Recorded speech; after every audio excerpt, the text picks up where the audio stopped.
Rackets.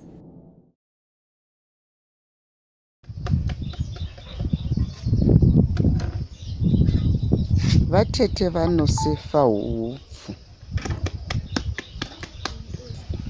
Kana tichisefa tinenge tichibisa marara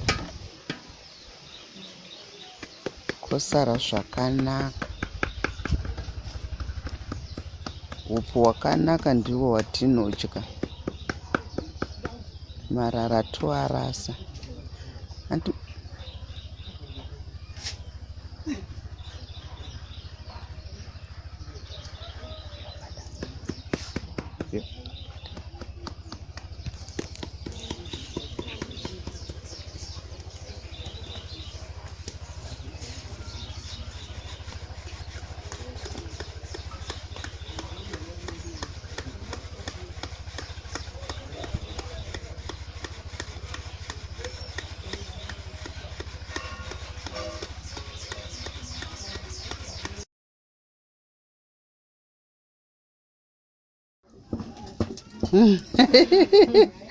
Nomba watumirawo.